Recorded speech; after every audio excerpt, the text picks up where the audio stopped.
Across the galaxy, there exists a universal truth that every species learns the hard way. Never underestimate the prey that fights back. For 300 cycles, the HFY Dominion had conquered 17 star systems with methodical precision. Their elite Shadowblade units were legendary, bioengineered warriors who could phase through matter, manipulate gravity, and strike faster than light itself. No enemy had ever survived an encounter with them. Until they met humanity. When the first human colonies were discovered in the Terran Outer Rim, the Dominion's war councils laughed. These pink-skinned bipeds had no natural armor, no psychic abilities, no advanced biotechnology. They were so primitive they still used chemical propulsion and kinetic weapons. The Shadowblades would eliminate them in a single solar rotation. 12 full Shadowblade battalions were deployed to the human territories. Each battalion contained 50 of the galaxy's most feared warriors, beings who had personally executed the surrender of entire civilizations. 600 of the Dominion's finest vanished without a single distress signal. The second wave was larger, 20 battalions supported by Void Hunters and Quantum Disruptors. The Dominion's generals were confident that overwhelming force would succeed where stealth had mysteriously failed. 1,000 elite soldiers entered human space. None returned. The third deployment was unprecedented. 40 battalions with full orbital support, reality benders, and time dilators. The most powerful military force the galaxy had seen in a millennium descended upon the small human colonies, expecting to find the remnants of a desperate species making its final stand. Instead, they found something that would change the balance of power in the galaxy forever. They discovered why humanity had earned a reputation that spread in whispers through every cantina, every trading post, every military academy from the Galactic core to the Rim. Humans don't just fight wars, they perfect them. Commander Thexali stood before the holographic display in the war room of the Dominion flagship, studying the tactical breakdown of the first failed assault. The three-dimensional map showed the human colonies scattered across 12 worlds in the Terran Outer Rim, each glowing with the soft blue light that indicated inhabited systems. Around these worlds, red markers showed where Shadowblade units had last transmitted their positions before vanishing completely. "Explain this to me again," Thexali said, his forearms crossed behind his back as he addressed the intelligence officer. His voice carried the authority of someone who had personally overseen the conquest of 7 star systems. Intelligence Officer Vexra activated another layer of the holographic display, showing the timeline of the first assault. The initial deployment consisted of 12 Shadowblade battalions, each targeting a different human colony. Phase-capable warriors, gravity manipulators, quantum assassins, our finest soldiers. They were equipped with reality anchors to prevent dimensional escape, and each carried enough firepower to level a small city. And they reached their targets. We have confirmed sensor readings showing successful planetfall on all 12 worlds. The Shadowblades began their standard assault protocols: infiltration, infrastructure destruction, leadership elimination. Then, exactly 14 hours and 37 minutes after initial deployment, all communication ceased. Thexali turned his attention to the detailed readouts scrolling beside the map. The data was disturbing in its consistency: 12 separate operations on 12 different worlds, all going silent at almost the exact same time. Simultaneous catastrophic failure across 12 battlefields? That's impossible. The synchronization suggests coordinated action, sir. The humans somehow managed to communicate across interstellar distances and coordinate a response that eliminated all our forces simultaneously. Or, Thexali mused, studying the tactical display more carefully, they were prepared for us. The war room fell silent except for the soft humming of the ship's quantum processors. Thexali had earned his position through centuries of successful campaigns against species far more technologically advanced than these humans appeared to be. The Zephyrians had energy-based physiology and could exist in multiple dimensions simultaneously. The Shadowblades had adapted their tactics and won. The Crystalline Collective possessed molecular manipulation capabilities that could restructure matter at the atomic level. Again, the Dominion had found a way to achieve victory. But humans? The initial intelligence report suggested they were barely beyond their chemical propulsion phase. Their ships used primitive fusion drives, their weapons fired physical projectiles, and their soldiers died from simple atmospheric exposure. They should have been the easiest conquest in Dominion history. "Show me the reconnaissance data again," Thexali commanded. The display shifted to show detailed scans of human settlements. The architecture was unremarkable, metal and polymer structures arranged in efficient grids. The infrastructure appeared standard for a developing interstellar civilization. Power generation facilities, manufacturing centers, agricultural zones. Nothing suggested advanced defensive capabilities. "What about their military installations?" "Limited, sir." Most human colonies appeared to rely on small defensive forces using kinetic weapons and basic energy shields. No sign of the advanced technology that would be necessary to counter Shadowblade capabilities. Thixali examined the weapon analyses more closely. Human firearms were indeed primitive, chemically propelled projectiles with limited range and effectiveness. Their vehicles were equally basic, relying on wheels and tracks rather than gravitic propulsion. Even their protective gear was laughably simple, woven fibers and metal plates rather than energy barriers or molecular armor. "Send a probe to the nearest colony site," he ordered. "I want to see what happened to our forces." 3 hours later, the probe's data stream began flowing across the war room displays. The chosen target was colony designation Terra 7, a small mining settlement that had been assigned to Shadowblade Battalion Keth. The probe descended through the atmosphere, its sensors scanning for any trace of the battalion or evidence of battle. What it found was deeply unsettling. Colony Terra 7 was functioning normally. Humans moved through the streets going about their daily activities. The mining operations continued as scheduled. Children played in designated recreational areas while adults tended to various tasks. There were no signs of battle damage, no destroyed buildings, no evidence that 50 elite Shadowblade warriors had ever set foot on the planet. "How is this possible?" Vexra whispered, staring at the peaceful scene displayed before them. Thexali leaned forward, studying the probe's detailed scans of the colonists themselves. The humans appeared completely normal. No stress indicators, no signs of recent trauma, no evidence of a population that had just survived an assault by the galaxy's most feared warriors. They went about their routines with the casual efficiency of people whose biggest concerns were work schedules and weekend plans. "Expand the search pattern. Look for bodies, wreckage, anything that might tell us what happened to Battalion Keth."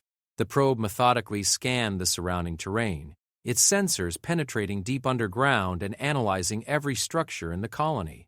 Hours passed as it searched for any trace of the missing Shadowblades. The results were impossible to accept.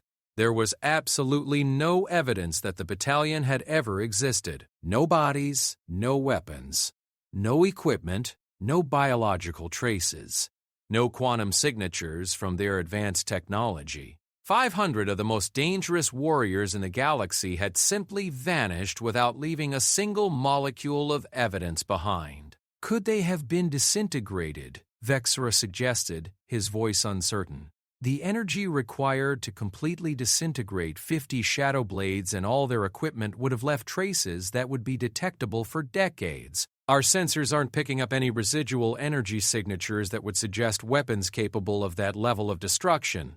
Exali called up the tactical profiles of the Shadowblade warriors. Each was a masterpiece of biological engineering, enhanced beyond the normal limits of their species. They could phase through solid matter, manipulate gravitational fields, and move faster than most beings could perceive. Their armor was woven from quantum-stabilized materials that could withstand direct hits from plasma cannons. Their weapons could punch holes through starship hulls. A single Shadowblade could eliminate an entire regiment of conventional soldiers. 50 working together should have been able to conquer a small planet. "Sir," Vexra said, his voice tight with concern, "we're receiving similar reports from all 12 colony sites. Normal human activity, no battle damage, no trace of our forces." The implications were staggering. Either humanity possessed technology so advanced that it made the Dominion's greatest weapons appear primitive, or something else entirely had happened to the missing battalions. Neither possibility was comforting. "What do we know about human defensive strategies?" Thexali asked. "Our intelligence gathering focused on their technology and resources. We didn't consider their tactical doctrines significant enough to study in detail." "That," Thexali said grimly, "was clearly a mistake." The commander pulled up the broader strategic display showing the entire human territory. The 12 colonies were scattered across a region roughly 30 light-years in diameter, connected by shipping lanes and communication networks that appeared utterly conventional. There were no obvious defensive installations, no hidden weapon platforms, no massive military bases that might explain what had happened to the Shadowblades. But there was something else. As Thexali studied the pattern of human settlements, he began to notice subtle details that the initial intelligence reports had missed. The placement of the colonies wasn't random. They formed a geometric pattern that could provide overlapping sensor coverage of the entire region. The seemingly civilian manufacturing facilities showed energy consumption patterns that were higher than necessary for their stated purposes. The communication networks carried more data traffic than a few mining colonies should generate. Vexra analyzed the human communication intercepts, looked for any patterns, codes, or anomalies that might explain their coordination. While the intelligence officer worked, Thexali continued studying the tactical situation. The more he examined the evidence, the more convinced he became that humanity had been prepared for the Shadowblade assault. The timing of the communications blackout, the complete absence of evidence, the continued normal operation of all colonies, it suggested a level of planning and execution that required advanced knowledge of Dominion tactics. "Sir, you need to see this," Vexra said, his voice strained. "I found something in the communication intercepts." The display showed a timeline of human communications in the hours before and after the Shadowblade assault. For the most part, the traffic appeared normal, routine administrative messages, personal communications. But buried in the routine data was something else, a series of extremely brief transmissions that had been sent to all colonies exactly 15 minutes before the Shadowblades reached their targets. The transmissions were encoded using a system that the Dominion's computers couldn't crack, but their timing was unmistakable. Somehow the humans had known exactly when and where the assault would come. They had been waiting. How did they know? Thexali demanded. "Unknown, sir. The transmissions appear to have originated from a source outside the colony systems, but our sensors didn't detect any ships or installations in the area." Thexali stared at the timeline, trying to understand what he was seeing. The Shadowblade assault had been planned in absolute secrecy. The mission parameters had been finalized only hours before deployment, and the target assignments had been randomized to prevent any possibility of intelligence leaks. No one outside the highest levels of Dominion Command had known where or when the attack would occur. And yet, 15 minutes before the first Shadowblade reached planetfall, every human colony had received a warning. "Sir," Vexra continued, "there's more. I've detected similar transmission patterns before the second and third assault waves. Each time the humans received advance warning with sufficient time to prepare. The pieces of the puzzle were falling into place, but the picture they formed made no sense. If humanity possessed intelligence capabilities sophisticated enough to penetrate Dominion security, why did they appear so technologically primitive? If they had weapons capable of eliminating Shadowblade battalions without leaving any evidence, why did their colonists carry such basic firearms? "Prepare for departure," Thexali ordered. "I want to see one of these colonies myself." "Sir, regulations clearly state that command personnel should not—" "Regulations assume we understand our enemy," Thexali cut him off. "We clearly don't. If we're going to solve this puzzle, I need to see what we're dealing with firsthand." As the Dominion flagship changed course toward the nearest human colony, Thexali continued studying the tactical data. The more he learned about the missing Shadowblades, the more he realized that the Dominion had made a fundamental error. They had assumed that technological superiority guaranteed military victory, but the humans had demonstrated something far more dangerous: the ability to turn the enemy's strength against them. 3 elite military units, each more powerful than the last, had vanished without a trace. No evidence, no witnesses, no explanation. It was as if the humans had found a way to make the Dominion's greatest weapons simply cease to exist. And if that was true, then the war for the Terran Outer Rim was already lost. The Dominion flagship Void Render settled into orbit around Colony Terra 7 with the silent grace of a predator stalking its prey. Commander Thexali stood on the observation deck, watching the planet rotate slowly beneath them. From space, it looked exactly like the probe data had suggested. A peaceful mining world populated by primitive humans going about their mundane lives, completely unaware that they had somehow defeated 3 separate assault waves from the galaxy's most powerful military force. "Sensor sweep complete, sir," reported Tactical Officer Kexton. "The planet shows no unusual energy signatures, no hidden weapons platforms, no signs of advanced technology. Population approximately 47,000 humans concentrated in 3 primary settlements. What about defensive installations? Minimal, sir. Each settlement has a small security station equipped with basic kinetic weapons and simple energy shields. Total defensive firepower would be insufficient to stop a single Shadowblade, let alone entire battalions." Thexali studied the detailed scans flowing across his command interface. The human settlements were exactly what they appeared to be: functional, efficient, and utterly unremarkable. The largest city housed the primary mining operations, extracting rare minerals from deep underground deposits. The second settlement processed agricultural products grown in vast hydroponic facilities. The third was primarily residential, housing families and providing educational facilities for children. None of it explained how these people had eliminated 600 elite Shadowblade warriors. "Sir," Vexra approached from the intelligence station, carrying a data tablet. "I've completed the analysis of human communication patterns. The results are disturbing. The brief encoded transmissions we detected before each assault weren't just warnings. They were instructions. Specific, detailed instructions that were carried out with perfect precision across all 12 colony worlds." Thexali took the tablet and reviewed Vexra's findings. The intelligence officer had managed to map the communication flow during each assault, tracking how information moved between colonies and how human behavior changed in response. The pattern was remarkable for its efficiency. A single encoded message would trigger coordinated actions across multiple worlds, with each colony executing its assigned role in a larger defensive strategy. They're not individual settlements, Thexali realized. They're components of a single distributed defense network. That appears to be correct, sir. Each colony specializes in specific defensive functions, and they coordinate their efforts to create an integrated response to threats. When the Shadowblades attacked, they weren't facing isolated human settlements, they were engaging a unified military system that had been designed specifically to counter our tactics. The implications were staggering.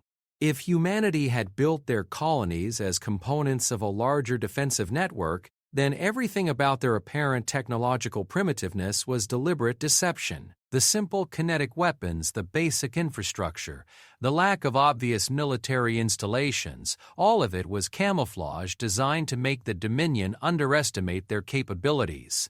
"I want a full tactical team prepared for planetary insertion," Thexali ordered. "If we're going to understand how they defeated our forces, we need to see their operations firsthand. Sir, with respect, sending another team to the surface could result in the same outcome as the Shadowblade deployments. Then we'll make sure this team comes back." 2 hours later, Thexali found himself in the flagship's primary shuttle bay, reviewing mission parameters with a mixed team of tactical specialists and intelligence operatives. Unlike the Shadowblade battalions, this insertion would be conducted with full communication links to the flagship, real-time monitoring, and immediate extraction protocols if anything went wrong. The shuttle descended through Terra 7's atmosphere under stealth configuration, its hull adapted to appear as space debris on human sensors. As they approached the surface, Thexali studied the real-time feed from the shuttle's external cameras. The mining colony below looked exactly as the orbital scans had suggested: orderly, functional, and utterly mundane. But as they drew closer, details became visible that the long-range scans had missed. The buildings weren't just functional. They were precisely positioned to provide overlapping fields of fire for defensive weapons that weren't visible from space. The roads between structures followed paths that would channel attacking forces into predetermined kill zones. Even the residential areas showed signs of military planning, with escape routes and fortified positions hidden within the civilian architecture. "Landing zone secured," reported the shuttle pilot. "No hostile activity detected." The team deployed into a wooded area several kilometers from the main settlement, using their stealth capabilities to remain undetected while they observed human activities.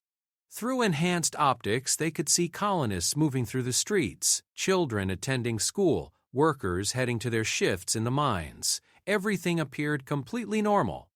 "Sir," whispered reconnaissance specialist Zethmar, "I'm detecting anomalous readings from the mining equipment." Thexali activated his own sensors and focused on the industrial complex at the center of the settlement. The mining machinery was indeed unusual. While it appeared to be extracting minerals from deep underground, the energy consumption patterns and quantum signatures suggested it was doing something else entirely. "That's not a mining operation," Thexali realized. "It's a manufacturing facility." As they watched, massive pieces of equipment emerged from the underground complex, carried by transport vehicles towards storage facilities around the settlement. The equipment was definitely not mining machinery. It was sleek, angular, and constructed from materials that their sensors couldn't identify. Advanced technology disguised as industrial operations. "Vexra, are you getting readings on those materials?" "Negative, sir. The quantum signature doesn't match anything in our databases. Whatever they're manufacturing down there, it's built from synthetic elements we've never encountered." The team continued their observation for several hours, carefully documenting everything they could see without revealing their presence. Gradually, a picture emerged of human operations that was completely different from what the initial intelligence reports had suggested. The mining colony was actually a sophisticated manufacturing center producing advanced technology using materials and processes that the Dominion had never seen. More disturbing was the evidence of human surveillance capabilities. While the colonists appeared to go about their normal routines, Thexali noticed subtle patterns in their movement that suggested coordinated monitoring of the surrounding area. Individuals would pause at specific locations, apparently checking instruments or equipment, but their actions followed a systematic pattern that covered every approach to the settlement. "They know we're here," Thexali whispered. "Impossible, sir. Our stealth systems are functioning perfectly. Look at their behavior patterns, random individual actions that happen to provide complete sensor coverage of our position. They're not using active scanning because they don't need to. They're using distributed human observation to track our movements." As if to confirm his assessment, Thexali noticed that the apparent random movements of the colonists had gradually shifted to form a loose perimeter around the team's position. They weren't surrounding the infiltrators in an obvious military formation, but their casual activities now placed human observers at every possible escape route. "Sir, we should extract immediately." "Not yet. I want to see what they do next." They didn't have to wait long. A group of children emerged from the settlement, apparently on a nature walk led by two adults. The group moved directly toward the team's position, chattering happily about local flora and fauna as they approached. To any observer, it would appear to be a completely innocent educational activity. "Sir, those children are carrying equipment." Thexali focused his enhanced optics on the approaching group and confirmed Zethmar's observation. Hidden among the educational materials and nature collection tools were sophisticated scanning devices that were systematically mapping the team's exact position and analyzing their stealth technology. "They're using children as reconnaissance operatives," Vexra breathed in amazement. "No," Thexali corrected. "They're using children as diplomatic immunity. They know we won't fire on civilians, especially children, so they can approach our position without triggering a combat response." The implications were profound. Human defensive strategies weren't based on superior firepower or advanced technology. They were based on psychological manipulation and tactical innovation that turned the Dominion's own ethical constraints against them. The Shadowblades had been elite warriors trained to fight other warriors, but the humans had refused to engage in conventional combat. Sir, the children are now within direct scanning range. They'll have complete tactical data on our equipment and capabilities within minutes. Thexali made a command decision that would have consequences far beyond what he could imagine. Instead of ordering an immediate extraction, he stood up from concealment and walked directly toward the approaching group of children. "Hello," he said in the human language, his universal translator converting his words into recognizable speech. The children stopped walking and stared at him with expressions of curious interest rather than fear. One of the adults, a woman with graying hair and intelligent eyes, stepped forward with a welcoming smile. "Hello there," she replied pleasantly. "You must be Commander Thexali from the Dominion flagship. We've been expecting you." The casual greeting hit Thexali like a physical blow. Not only did these humans know exactly who he was, they had been anticipating his arrival. The entire reconnaissance mission had been not only detected but predicted in advance. "I'm Dr. Sarah Chen, Colony Administrator. Would you like to join us for tea? I think it's time we had a proper conversation about the situation." Behind him, Thexali could hear his team members struggling to understand what was happening. The mission had been planned in absolute secrecy. The infiltration had been conducted using the Dominion's most advanced stealth technology, and yet this human woman was greeting him like an expected guest. "How did you know we were coming?" Dr. Chen's smile widened slightly. "Commander, we've been monitoring your ship since it entered the system. We've been tracking your shuttle since it began its descent, and we've been watching your team since you landed. Did you really think you could observe us without us observing you?" She gestured toward the children, who were still staring at Thexali with unconcealed fascination. Children are remarkably good at spotting things that don't belong. When you're trying to hide from people who grew up on frontier worlds, you're essentially playing hide-and-seek with experts. What happened to our Shadowblade battalions? Ah, yes, the Shadowblades. Dr. Chen's expression became more serious. "They're safe, Commander." Confused and somewhat indignant, but entirely unharmed. "Would you like to see them?" The simple statement contained implications that made Thexali's mind reel. The Shadowblades were alive? 600 elite warriors who had vanished without trace were apparently being held somewhere on this peaceful mining colony? That's impossible. Our sensors would have detected them. "Commander, your sensors can only detect what they're designed to recognize. When something operates completely outside your technological paradigm, your equipment simply doesn't know what to look for." Dr. Chen began walking back toward the settlement, and after a moment of hesitation, Thexali followed. The children fell into step around them, continuing to study him with the frank curiosity that only children possess. "You see, Commander, when humanity first detected signs of the Dominion's expansion into our region, we faced a significant challenge. Your military technology is indeed far superior to ours, and any conventional defensive strategy would have been doomed to failure. So we decided not to fight conventionally." As they approached the outskirts of the settlement, Thexali began to notice details that his long-range scans had missed. The buildings weren't just positioned for defensive purposes. They incorporated architectural elements that seemed designed to confuse and disorient visitors. Corridors led in unexpected directions. Spaces were larger or smaller than they appeared from outside, and the overall layout followed patterns that made no logical sense. "We realized, Dr. Chen continued, that the Dominion's greatest strength was also its greatest weakness. Your forces are trained to fight wars, but they're not prepared to deal with situations that aren't wars at all." They passed through the settlement's main gate, and Thexali saw that his team was being followed by a growing number of apparently casual observers. People emerged from buildings to run errands that happened to take them in the same direction. Children asked their parents if they could go play in areas that provided good viewing angles, and workers discovered reasons to take breaks that allowed them to watch the proceedings. "Your Shadowblades arrived expecting to fight defenders who would resist their attack," Dr. Chen explained. Instead, they found colonists who simply helped them. Help them? When a Shadowblade warrior phases through a wall expecting to find enemies to fight, and instead finds a friendly local offering to show him around the settlement, what exactly is he supposed to do? When gravity manipulation fails to work as expected because the local gravitational fields have been altered in ways that make navigation impossible, who does he fight? When his quantum weapons refuse to function because the quantum substrate has been modified, what does he shoot at? They stopped in front of a large, comfortable-looking building that appeared to be some kind of community center. Through the windows, Thexali could see figures moving around inside, and his enhanced hearing detected familiar voices speaking in Dominion military dialects.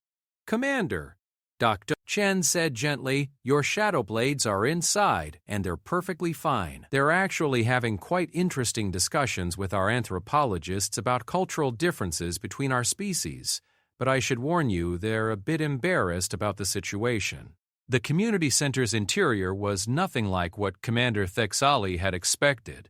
Instead of a makeshift prison or interrogation facility, he found what appeared to be a comfortable social space filled with mismatched furniture, recreational equipment, and the warm lighting that humans seemed to prefer. At various tables throughout the room, he could see Shadowblade warriors engaged in animated conversations with human colonists. The scene was so surreal that Thexalio momentarily wondered if he was experiencing some kind of hallucination. "Catherine?" he called out, recognizing one of his former battalion commanders. The Shadowblade looked up from a game board where he appeared to be learning some kind of human strategy game from a teenage girl. His expression upon seeing Thexali was a mixture of relief and profound embarrassment. "Commander," Catherine said, rising to his feet with military precision despite the bizarre circumstances. This is difficult to explain. Try." Catherine glanced around the room where other Shadowblades were pretending not to listen while obviously hanging on every word. "Sir, we arrived as ordered and began standard infiltration protocols. The phase insertion was successful, and we achieved complete tactical positioning around the target settlement. All equipment functioned normally, and enemy resistance appeared minimal. And then? Catherine hesitated, clearly struggling with how to describe what had happened. "Sir, they invited us in for dinner." The statement hung in the air like an unexploded bomb. Thexali stared at his elite warrior, trying to process what he had just heard. "They what?" "The humans detected our presence immediately," Catherine continued, his voice gaining strength as he explained. "But instead of mounting a defense or attempting to flee, they simply approached us. An elderly human male walked directly up to my position and asked if we were hungry." Dr. Chen stepped forward with an expression of gentle amusement. "That would have been Mayor Harrison. He's very concerned about hospitality. When armed visitors arrive at dinner time, his first instinct is to set extra places at the table." "But we were cloaked," Catherine protested. "Full stealth configuration, quantum masking, the complete tactical package. We should have been completely invisible to their sensors." "You were," Chen agreed. "Invisible to our sensors, but not to our dogs." She gestured toward a corner of the room where a large, shaggy canine was lying peacefully next to another Shadowblade who was cautiously scratching behind its ears. Rover has been the settlement's unofficial security system for about 6 years now. He has an absolutely remarkable ability to detect things that don't belong, regardless of how advanced their stealth technology might be. A dog detected Shadowblade infiltration protocols. Rover detected 63 different scent signatures that didn't match any known local species, all carrying trace chemicals that suggested advanced weapon systems and body armor. He brought Mayor Harrison to investigate, and the mayor did what he always does when strangers arrive. He introduced himself and offered them a meal. Thexali looked around the room again, trying to understand how the galaxy's most feared warriors had ended up in this situation. Other Shadowblades were engaged in various activities. Some were learning human games, others were participating in what appeared to be philosophical discussions, and a few were actually helping with food preparation in the community center's kitchen. Catherine, explain to me how an invitation to dinner resulted in the complete neutralization of your battalion. Sir, it wasn't neutralization exactly. The humans never attempted to disarm us or restrict our movements. They just kept us busy. Busy? When Mayor Harrison offered us dinner, refusing would have violated our intelligence briefing protocols. We were supposed to gather information about human society and culture, and accepting their hospitality provided an excellent opportunity for reconnaissance. Dr. Chen nodded approvingly. Very sensible thinking. And dinner led to conversations, which led to questions about where you were from and what you were doing here, which led to more conversations about cultural differences between our species. The humans were genuinely interested in learning about Dominion society, Catherine continued. They asked detailed questions about our homeworlds, our military structure, our philosophical beliefs. It was the first time anyone had ever wanted to understand our culture rather than simply surrender to our superior firepower. And during these conversations, your tactical mission was? Ongoing, sir. We maintained full situational awareness and were prepared to execute assault protocols at any moment. But the opportunity never arose. What do you mean the opportunity never arose? Catherine exchanged glances with several other shadow blades before answering. Sir, how exactly does one conduct an assault against people who keep asking if you need anything and offering to help you with whatever you're trying to accomplish? The question contained implications that made Thexali's head spin. His elite warriors hadn't been defeated by superior weapons or advanced technology. They had been neutralized by hospitality and genuine curiosity about their culture. Commander, Chen said softly, perhaps it would help if you understood what we learned about Dominion expansion strategies during our conversations with your soldiers. She gestured toward a wall display that showed a detailed analysis of Dominion conquest patterns. The data was comprehensive, covering hundreds of successful campaigns across dozens of star systems, with tactical breakdowns that were more complete than anything in Dominion military archives. Your Shadow Blades are absolutely remarkable warriors, and their tactical capabilities are indeed as formidable as your reputation suggests. But they've been trained for conquest scenarios where the enemy fights back according to recognizable military doctrine. They've never encountered a target population that simply refused to behave like an enemy. We are an enemy, Thexali pointed out. The Dominion's intent is to conquer these worlds and integrate them into our empire. Yes, we know. Your soldiers were very honest about that. But here's the thing. Commander Conquest requires resistance. If there's no resistance, there's no conquest. There's just coexistence. She activated another display showing the current status of all 12 colony worlds. Each showed the same pattern: Shadowblade battalions integrated into colonial communities, participating in daily activities while maintaining their military readiness for orders that never came. Your warriors are still prepared to carry out their mission, Dr. Chen explained. But they can't execute an assault against people who keep asking them what they need and offering to help them get it. Every tactical protocol they've been trained to follow requires an adversarial relationship, and we simply haven't provided one. This is psychological warfare, Thexali realized. No, Commander, this is just how we live. When strangers arrive in human communities, we welcome them, learn about them, and try to help them with whatever they need. It's not a defensive strategy. It's basic human nature. One of the other Shadow Blades, a quantum specialist named Vexthor, approached their group carrying what appeared to be a human child's toy. Commander, I need to show you something. The humans have technology that we completely failed to recognize. Vexthor activated the toy, which projected a three-dimensional holographic display showing molecular structures in incredible detail. This is what human children use to learn about chemistry. It can manipulate matter at the quantum level, simulate complex molecular interactions, and model theoretical particles that our scientists have never been able to detect. It's a learning aid, Dr. Chen said simply. Children use it to understand how atoms work. Dr. Chen, this device contains computational capabilities that exceed anything in the Dominion's military arsenal. How is it possible that you give such advanced technology to children? Because children are naturally curious about how things work, and understanding molecular structures helps them learn about the world around them. It's not advanced technology to us, it's just an educational tool. Thexali stared at the device, trying to process what he was seeing. If humans gave their children toys that contained technology beyond Dominion military capabilities, what did their actual advanced systems look like? Dr. Chen, I need to ask you a direct question. What is humanity's actual technological level? She considered the question carefully before answering. Commander, that depends entirely on how you define technology. If you're asking about our ability to build weapons and conquer other species, then yes, we're quite primitive compared to the Dominion.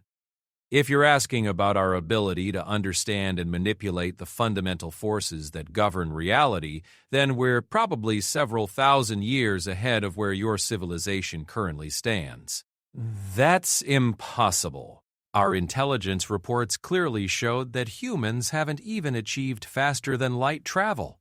We haven't, she agreed. We've never needed to. When you can manipulate space-time directly, physical transportation becomes a rather inefficient way to get around. She walked over to what appeared to be a standard communications terminal and activated it with a simple touch. The device immediately began displaying real-time information from all 12 colony worlds, updated communications from Earth and other human territories, and detailed sensor readings from ships throughout the local star systems, including complete tactical data from the Dominion flagship currently in orbit. We've been monitoring your fleet since it entered human space, Commander. We know exactly how many ships you have, what weapons they carry, and what your mission parameters require. We've also been tracking the quantum signatures of your home worlds, analyzing the electromagnetic patterns of your industrial complexes, and studying the biological markers of your population centers. You've been conducting reconnaissance against the Dominion. We've been learning about our new neighbors. When a powerful military force arrives in your region of space, it's important to understand their capabilities, their intentions, and their cultural background. Your Shadow Blades have been extremely helpful in providing that information. Thexali looked around the room again, seeing the situation from an entirely different perspective. The Shadow Blades weren't prisoners or refugees. They were unwitting intelligence sources who had been providing detailed information about Dominion capabilities while believing they were conducting their own reconnaissance mission. Dr. Chen, are you telling me that humanity has been using our own warriors to gather intelligence about our empire, not using Commander, learning from? There's a significant difference. Your warriors volunteered information because we asked thoughtful questions and listened respectfully to their answers. They're proud of their culture and their achievements, and they wanted to share that pride with people who were genuinely interested in understanding their perspective. But you use that information to prepare defenses against us. We use that information to avoid the need for defenses against you. Commander, humanity has absolutely no desire to fight the Dominion. We have no territorial ambitions beyond our current colonies, no interest in conquering other species, and no intention of interfering with your empire's expansion into regions that don't affect us. She gestured toward the Shadow Blades throughout the room. What we do want is to coexist peacefully with our neighbors, learn from each other's cultures, and find mutually beneficial ways to share this region of space. Your warriors have been teaching us about Dominion society, and we've been sharing human perspectives on community building, resource management, and conflict resolution. Conflict resolution? Commander, your Shadow Blades arrived here prepared to kill 47,000 human beings in order to claim these worlds for the Dominion. But after spending time with our communities, talking with our people, and learning about our way of life, how many of them do you think are still prepared to carry out that mission? The question hung in the air like a challenge. Thexali looked around the room, studying the expressions of his elite warriors as they continued their conversations with human colonists. He saw curiosity, engagement, and something that looked suspiciously like friendship developing between species that were supposed to be natural enemies. You're saying that extended contact with human civilians has compromised the operational effectiveness of my military units. I'm saying that extended contact with human civilians has shown your military units that there are alternatives to conquest that might be more beneficial for everyone involved. Dr. Chen. Thexali said slowly, I think we need to have a much longer conversation about humanity's intentions for this region of space. I was hoping you'd say that, Commander. Would you like to see what we've been building? Dr. Chen led Commander Thexali through a series of corridors that seemed to extend much deeper into the settlement than should have been possible based on the external structure. The walls were lined with displays showing complex technical schematics, star charts that included territories far beyond the known galaxy, and what appeared to be theoretical models of technologies that the Dominion had never imagined. Dr. Cabe is all Chen. These corridors are larger than the buildings they're contained within. Spatial geometry is one of the fundamental sciences that human children learn in primary school, Commander. When you understand how space-time actually works, building structures that are larger inside than outside is a relatively simple engineering problem. They passed through several security checkpoints that didn't look like security checkpoints at all. They appeared to be casual gathering areas where colonists happened to be socializing. But Thexali noticed that each person they encountered was carefully observing and evaluating his presence while maintaining the appearance of friendly conversation. Dr. Chen, how many people in this settlement have military training? None, Commander. We don't have military training because we don't have a military. Then how are you conducting such sophisticated security operations? We're not conducting security operations. We're introducing you to our community. When visitors arrive, especially visitors from other cultures, community members naturally want to meet them, learn about them, and make sure they feel welcome. The fact that this process also provides complete situational awareness about potential threats is simply a side effect of good hospitality. They emerged into a vast underground complex that defied every law of physics that Thexali understood. The space was clearly far larger than the settlement above it, with corridors extending in directions that should have led outside the colony boundaries. The ceiling was so high that it faded into darkness above, and the walls curved away into the distance with architectural patterns that seemed to shift and change as he watched. What is this place? This is where we build things, Commander. Come, let me show you one of our current projects. They walk through areas filled with equipment that Thexali couldn't begin to identify.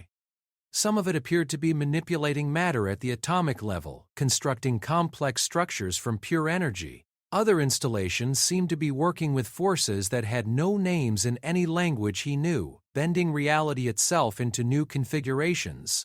Human technicians moved through the complex with casual efficiency, monitoring processes and making adjustments to equipment with the relaxed competence of people who completely understood what they were doing. Many of them paused to greet Dr. Chen and nod politely at Thexali as they passed. Dr. Grayson, Chen, this technology is thousands of years ahead of anything in the Dominion's scientific databases. Actually, Commander, most of what you're seeing is based on principles that your scientists understand quite well.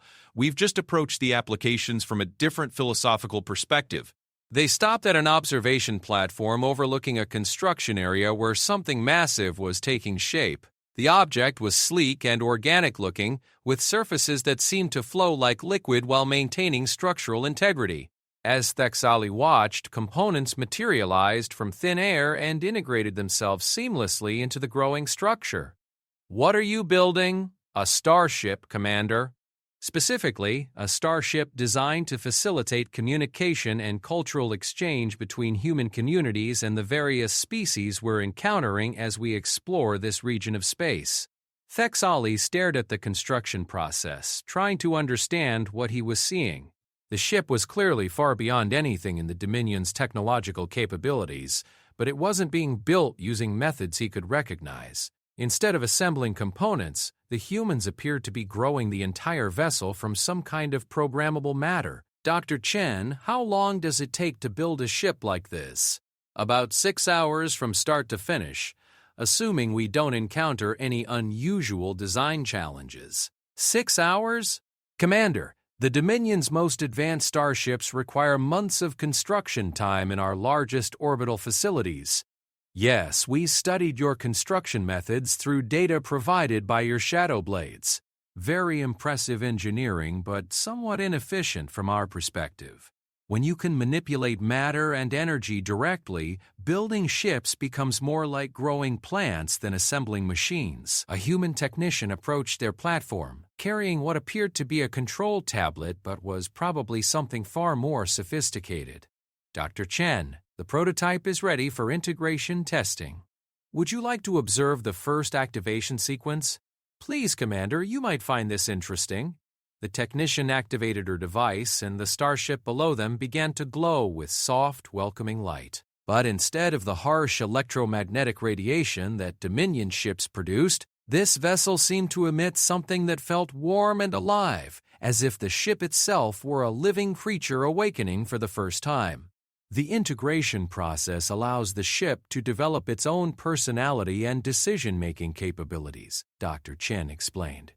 Each vessel becomes a unique individual with its own perspective on exploration and diplomacy. You're building sentient starships? We're allowing starships to become sentient if they choose to. The consciousness isn't imposed, it emerges naturally from the ship's interactions with its environment and crew. Some vessels prefer to remain as sophisticated tools, while others develop complex personalities and independent goals. Thexali watched as the new ship began moving through what appeared to be self-directed testing procedures, checking its systems and capabilities with the methodical thoroughness of an experienced engineer. The vessel's movements were graceful and purposeful, suggesting an intelligence that was already beginning to understand its own capabilities. Dr. Chen, I need to understand something. If humanity possesses technology this advanced, why do your colonies appear so primitive? Why do your people use basic weapons and simple tools? Because those tools work perfectly well for what we need them to accomplish, Commander. Advanced technology isn't always the best solution to every problem. Sometimes the most sophisticated approach is to use the simplest tool that can achieve your objective. She gestured toward the starship construction area, where humans were working alongside machines that could manipulate reality itself. The people you see here could build weapons capable of destroying entire star systems, or develop technologies that would make the Dominion's military capabilities obsolete overnight. But why would we want to do that? For defense against aggressive species like the Dominion. Commander, building more powerful weapons doesn't provide defense. It escalates conflict. If we responded to your military superiority by developing superior weapons of our own, you would respond by developing even more advanced systems, and the cycle would continue until both our civilizations were destroyed. They moved to another observation area where Thexali could see what appeared to be a massive computational system processing incomprehensible amounts of data. The displays showed real-time information from across the galaxy, tracking the movements of hundreds of different species and analyzing the complex web of relationships between civilizations. Instead of trying to win an arms race, we decided to change the nature of the competition. Rather than developing better ways to destroy our enemies, we focused on developing better ways to understand them, communicate with them, and find mutually beneficial relationships. The Shadow Blades. The Shadow Blades are a perfect example, Commander. Your warriors arrived prepared to conquer us through superior force, but they discovered that conquest wasn't necessary to achieve their underlying objectives. They wanted to secure these star systems for the Dominion, but they learned that humans are perfectly willing to share resources, territory, and technological knowledge with neighbors who approach us as partners rather than enemies. Thexali studied the galactic display, noting the complex patterns of information flow between different civilizations. Humanity's colonies weren't isolated outposts, they were nodes in a vast communication network that connected dozens of species across multiple star systems. You're building a galactic communications network. We're facilitating communication between species that have never been able to understand each other before. Many civilizations develop advanced technology without developing advanced social skills, and the result is a galaxy full of isolated empires that see every other species as a potential threat. Like the Dominion. The Dominion is actually one of the more socially advanced civilizations we've encountered, Commander. Your military protocols include provisions for cultural preservation, civilian protection, and integration of conquered populations into your society with full citizenship rights. Many species we've met simply exterminate anyone who isn't exactly like them. Dr. Chen activated a section of the display that showed detailed analyses of dozens of different species. Each had comprehensive information about their technology, culture, psychology, and current territorial status. The data was more complete than anything in Dominion intelligence archives, covering civilizations that the Dominion had never even detected.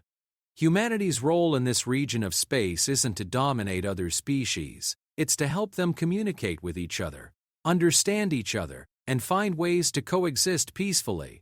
We're what you might call diplomatic facilitators. And if diplomacy fails?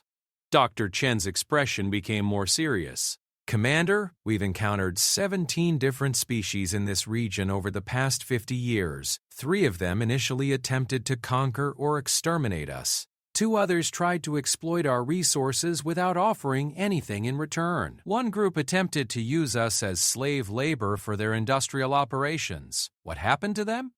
They learned that attacking humans is extremely counterproductive. Not because we destroyed them, but because we helped them understand why their approach wasn't working and showed them more effective alternatives. More effective alternatives to conquest? Commander, conquest is actually a very inefficient way to acquire resources, territory, or technological capabilities. It requires massive military expenditures, creates ongoing security problems, and often results in the destruction of the very assets you were trying to acquire. Trade, cooperation, and technological exchange produce much better results with far lower costs. She activated another display showing economic data from the Human Colonial Network. The numbers were staggering. Resource production, technological development, and population growth rates that exceeded anything the Dominion had achieved through military expansion. The 3 civilizations that initially tried to conquer us are now our primary trading partners, Commander. They produce raw materials and manufactured goods that we need, and we provide them with technologies and services that have revolutionized their societies. Everyone benefits, and no one has to spend resources on military operations or defensive systems. What about the civilizations that refuse to cooperate? There was only one, actually. A species called the Vector who were convinced that all other life forms were inferior and needed to be eliminated for the good of the galaxy. They refused all diplomatic contact and launched repeated attacks against any civilization they encountered. What did you do? We relocated them. The casual way she said it made Thexali's blood run cold. Relocated them where? To a galaxy approximately 2.5 million light-years away, with abundant resources and no other intelligent species. They can live exactly the way they prefer without interfering with anyone else's development. You moved an entire civilization to another galaxy? It seemed like the most humane solution. The Vector genuinely believed that coexistence with other species was impossible, so we provided them with an environment where coexistence isn't necessary. They're much happier now, and the rest of us can focus on more productive activities. Thexali stared at her, trying to process what she had just revealed. Humanity possessed the technological capability to relocate entire civilizations across intergalactic distances, but they used that power to provide better living conditions for species that had attacked them. Dr. Chen, I think I'm beginning to understand why the Shadow Blades never completed their mission. Oh, Commander, you haven't seen anything yet.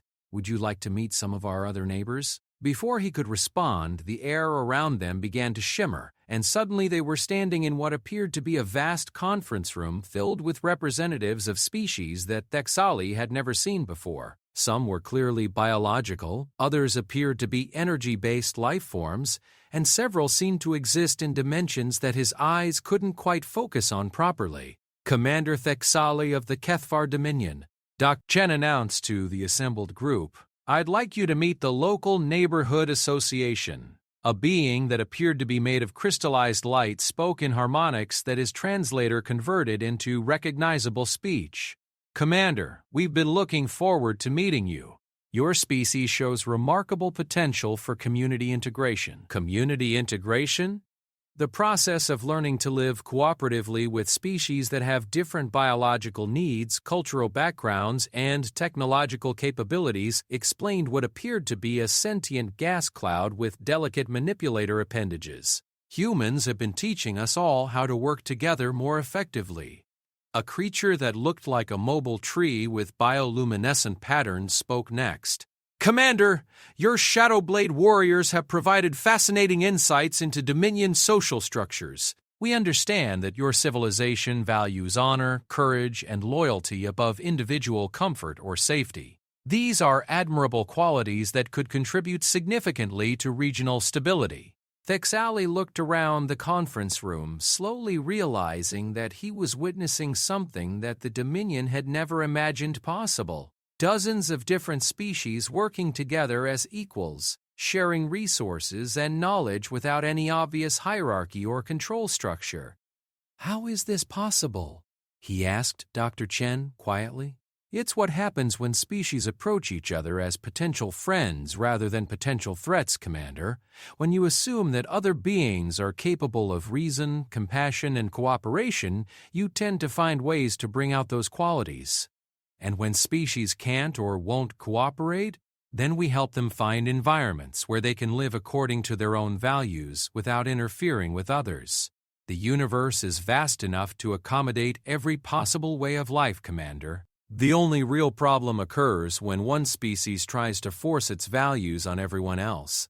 A massive being that appeared to be constructed from living metal spoke in a voice like distant thunder.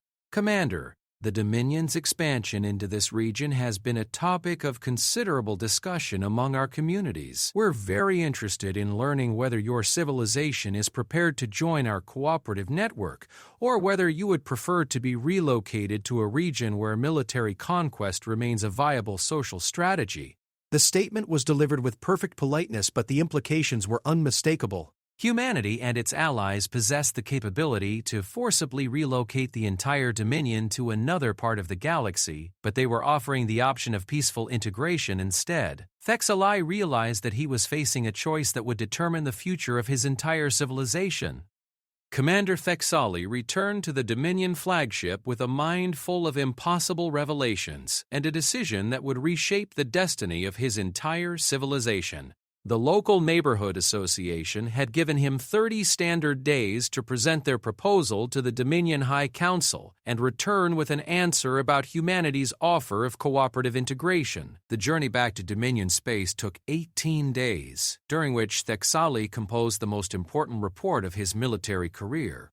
How did one explain to a civilization built on conquest that they had encountered species capable of relocating entire empires across galactic distances, but who preferred to offer tea and philosophical discussions instead?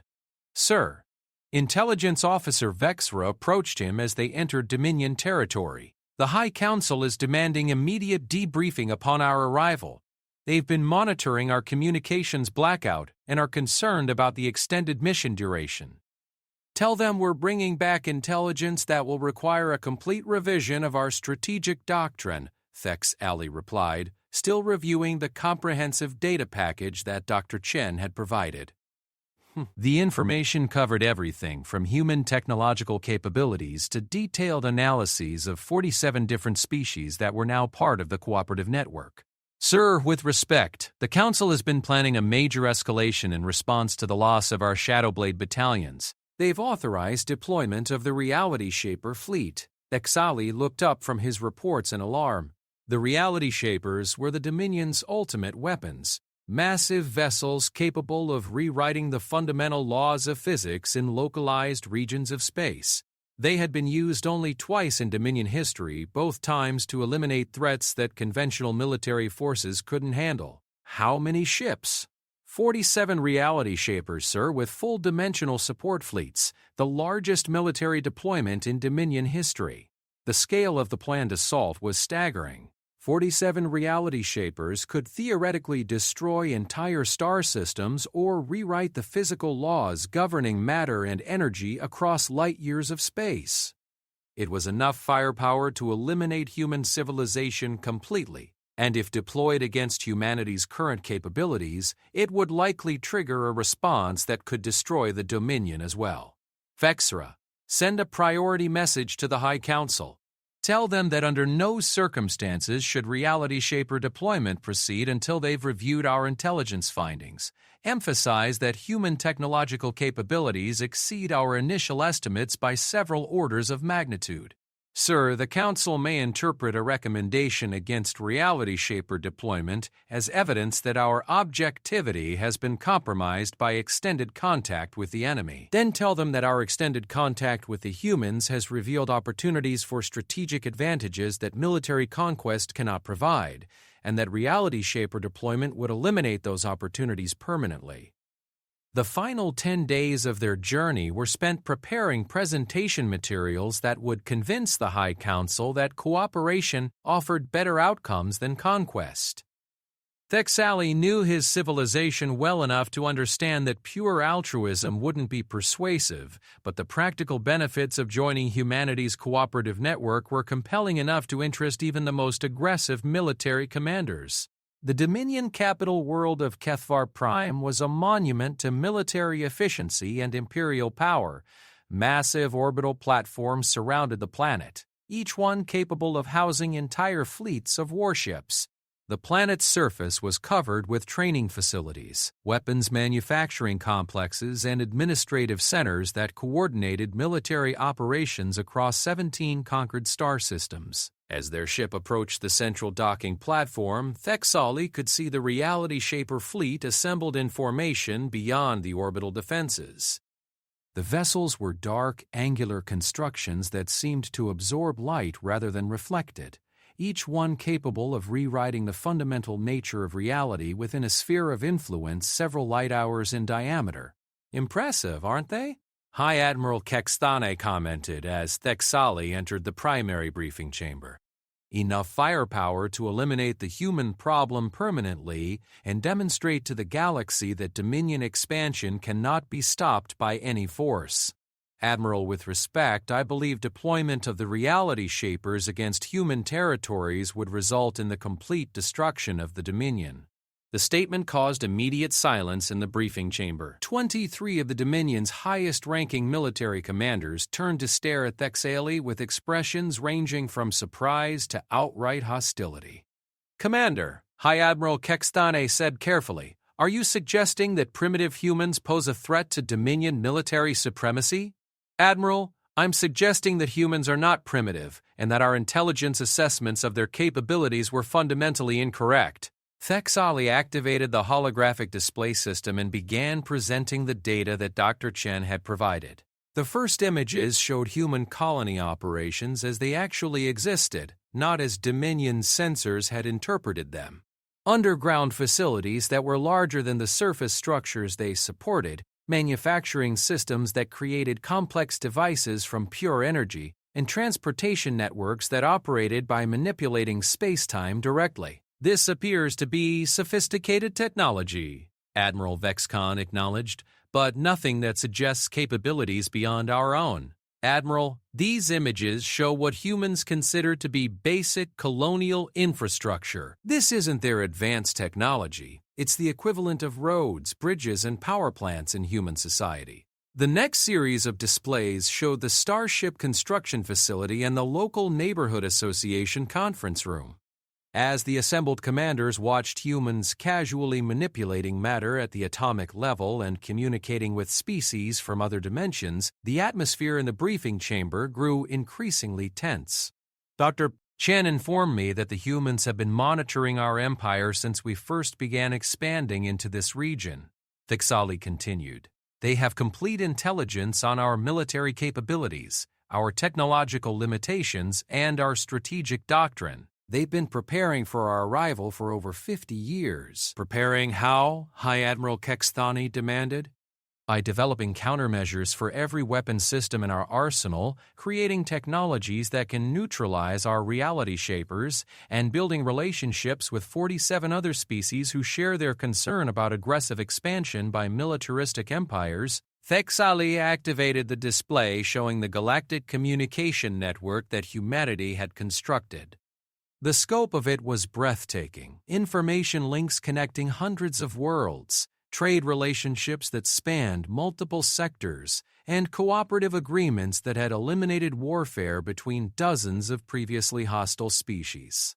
They're the diplomatic center of a cooperative network that includes civilizations with technologies we've never imagined. If we attack them, we'll be fighting the equivalent of a pan-galactic alliance. And you believe this alliance could threaten Dominion security? Admiral, Dr. Chen showed me records of a species called the Vector who refused to cooperate with the human network. When diplomatic solutions proved impossible, humanity relocated their entire civilization to another galaxy.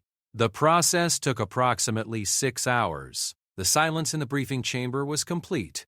Every military commander present understood the implications of what Thexali had just revealed.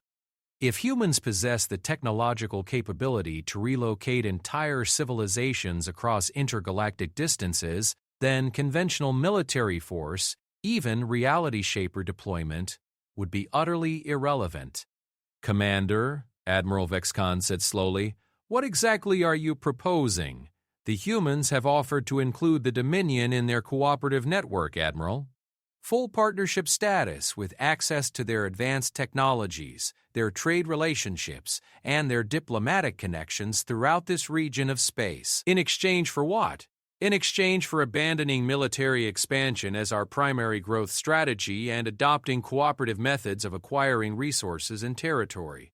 The reaction was immediate and explosive. Several commanders began speaking simultaneously, their voices rising as they debated the implications of what they had just heard. The concept of abandoning military conquest struck at the very foundation of Dominion culture and identity. Admiral, Thexali said, raising his voice to be heard over the discussion, the practical benefits are enormous.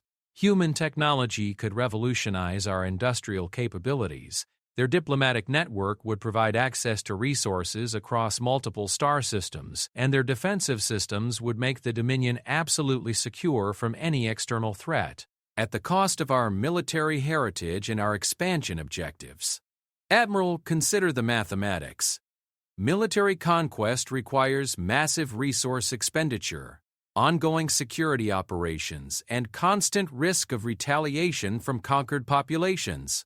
Cooperative relationships provide access to the same resources and territories with virtually no overhead costs and no security risks.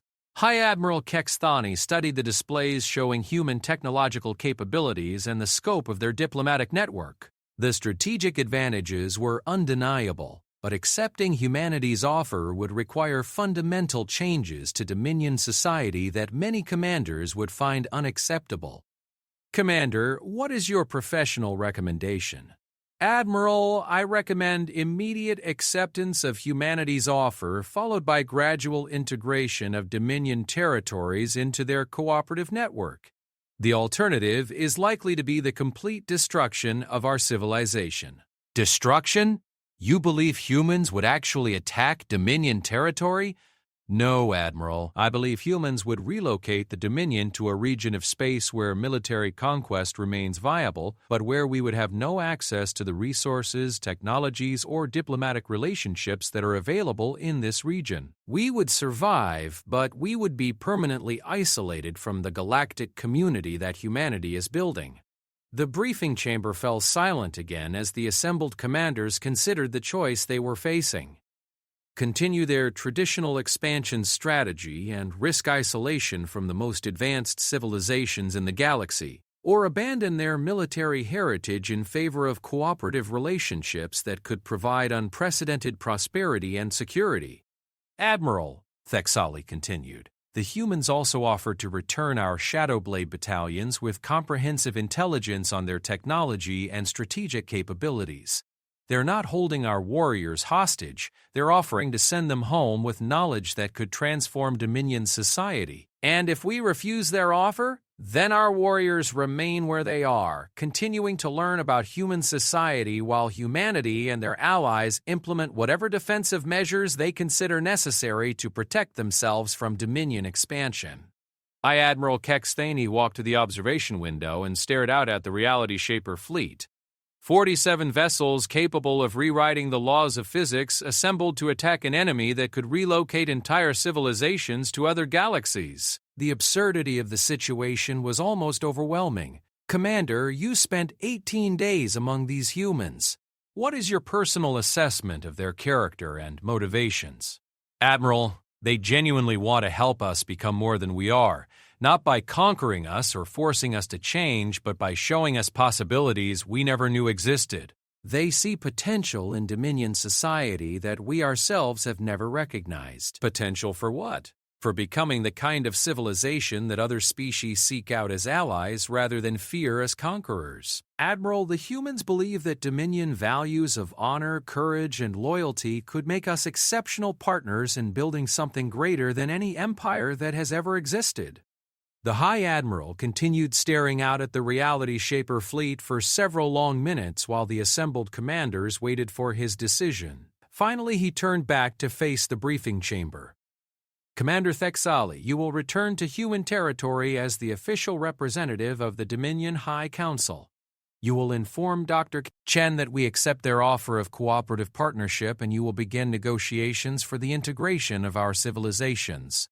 Yes, Admiral? And Commander? Yes, Admiral. When you return with our Shadowblade battalions, bring some of those humans back with you. If we're going to learn how to build something greater than an empire, we're going to need teachers. 6 months later, Commander Thexali stood in the same community center on Colony Terra 7 where he had first encountered Dr. Chen and the missing Shadowblade warriors.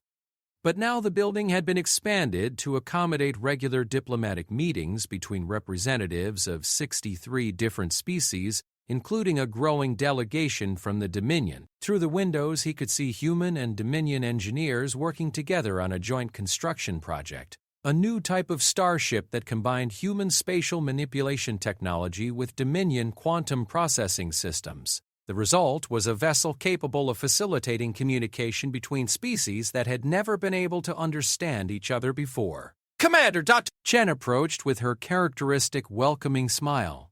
How are the integration negotiations progressing? Better than anyone expected, Dr. Chen. It turns out that learning to build alliances is much more interesting than learning to win wars, and much more profitable, I imagine. Enormously more profitable. The Dominion has gained access to technologies and resources that would have taken centuries of military conquest to acquire, and we've done it without the massive costs of maintaining occupation forces and defensive installations. She gestured toward the construction area where the new starship was taking shape. What do you think about humanity's latest project? I think, Thexali said, watching Dominion warriors working alongside human engineers and representatives of species he was still learning to recognize, that we might actually be building something that will last. Commander, we've been building something that will last. We just needed the right partners to help us make it strong enough to survive. As they watched, the new starship began its first activation sequence, glowing with the same warm light that characterized all human technology. But this vessel carried something additional, quantum processing cores that pulsed with the precise rhythms of Dominion engineering, creating a harmony between different technological philosophies that neither species could have achieved alone. Dr. Bevy Jassel. Chen, I have a question I've been wanting to ask for months. Of course, Commander. The first time we met, you said you had been expecting me. How did you know I would come personally to investigate the missing Shadowblades? Her smile widened. Commander, we've been monitoring Dominion communications since your fleets first entered this region. We analyzed your command structure, your decision-making patterns, and your personal psychological profile. When elite military units vanish without explanation, commanders like you always investigate personally. You planned the entire first contact scenario? We planned for multiple possible scenarios, including the one where a Dominion commander would be curious enough to see for himself what had happened to his missing warriors. We wanted to make sure that first contact occurred under circumstances that would demonstrate humanity's actual capabilities and intentions. And if I had ordered Reality Shaper deployment instead of coming to investigate, then we would have implemented our contingency plans for relocating aggressive civilizations to regions where military conquest remains viable. The casual way she said it reminded Thaxali of just how profoundly hidden civilization's destiny had been shaped by a single decision to prioritize curiosity over conquest. The Dominion had sent their best soldiers to eliminate a perceived threat, but had instead discovered the opportunity to become something greater than they had ever imagined possible. Dr. Chen, thank you for showing us a better way to be strong. Commander, thank you for being strong enough to choose it. As the new starship completed its activation sequence and began its first independent flight test, representatives of 63 different species watched from the observation areas around the construction facility. Each species had contributed something unique to the vessel's design, technologies, perspectives, or capabilities that no single civilization could have provided alone. The ship rose gracefully from the construction platform and began testing its various systems, moving through space with the fluid precision that characterized the best of both human and Dominion engineering. As it completed its initial flight pattern and returned to the platform, its communication systems activated and began broadcasting a message in the languages of all 63 partner species. This is the Starship Cooperation, beginning its mission to facilitate communication and understanding between civilizations throughout this region of space. We carry the hopes and dreams of all our builders, and we go forth to find new friends among the stars. Commander Thaxali listened to the message and realized that his civilization had traded the temporary satisfaction of conquest for something infinitely more valuable, the permanent satisfaction of building something worth preserving. The Dominion's best soldiers had been sent to eliminate a threat, but had instead discovered that the greatest strength came not from the ability to destroy enemies, but from the ability to transform them into allies. And in a galaxy full of species still learning that lesson, humanity continued to teach by example that the universe was vast enough for everyone to find their place among the stars. Their best soldiers were sent, all vanished without a trace. HFY Galactic Stories.